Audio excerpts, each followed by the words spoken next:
Viewers, நாங்களுடைய Lakshmi, நீங்கள் பார்த்துருக்கிறது 0 லக்ஷ்மி. ரொம்பவே ஷாக்கிங்கான ஒரு அப்டேட்டு என்னென்னா, மகாநதியோட டைம் சேஞ்ச் 6:30க்கு கொடுத்துருக்காங்க. 7 o'clock டைம் சேஞ்சை ஒரு சில நாட்கள், 1 இல்லை 2 வாரம் நான் கொஞ்சம் ஷாக் ஆனேன். லீட் பண்ணிட்டாங்க சிந்து பைரவி. பட் மோஸ்ட்லி நல்ல டிஆர்பி தான் அந்த 7 o'clock ஸ்லாட் அப்படின்ட்டு. பட் அப்கமிங் ட்ராக்கையும் யோசிப்பாங்க சேனல் சைடு, ஓகேவா? ஸோ ப்ரெக்னென்சிக்கு அப்புறம் அப்படிங்கிற ஒரு ட்ராக்கை யோசிச்சிருப்பாங்களாட்டிருக்கு. எனக்கு 2 பக்கமும் சொல்லும்போது சிந்து பைரவியும் அப்கமிங்கில் நிறையா இன்ட்ரெஸ்டிங்கான ட்ராக் இருக்குது. அதனால் அவங்களுக்கு 7 கொடுத்துட்டு போதும் மகாநதிக்கு அப்படின்னு 6:30க்கு சேனல் முடிவு பண்ணிட்டாங்களா அப்படிங்கிற ஒரு விஷயம் இருக்குது. பட் ரொம்பவே ஃபேன்ஸ் எல்லாரும் அதிர்ச்சி. ஏன்னா எல்லாருமே ரொம்ப ஏறக்குறைய நம்பிட்டு இருந்தாங்க 7 கன்ஃபார்ம் அப்படியே இருக்கும், 6:30க்கு தான் சிந்து பைரவி வரும்ன்ட்டு. ஸோ அஃபிஷியலாக வந்துட்டுருக்கு.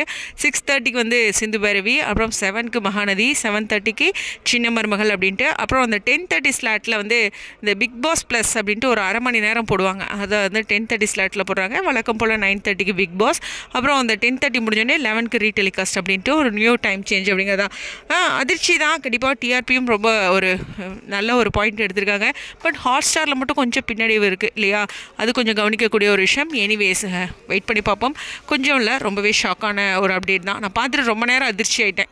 அப்புறம் என்ன பண்ணுறது, அக்செப்ட் பண்ணிட்டு தான் போகணும். இன்னும் கொஞ்சம் அஃபிஷியலாக அவங்க அனௌன்ஸ் பண்ணும்போது பார்ப்போம், ஓகேவா? புரிதலுக்கு. ஆனால் டைம் டேபிளில் அங்கே ஆர்டர் மாறிடுச்சு. ஸ்டேடியம்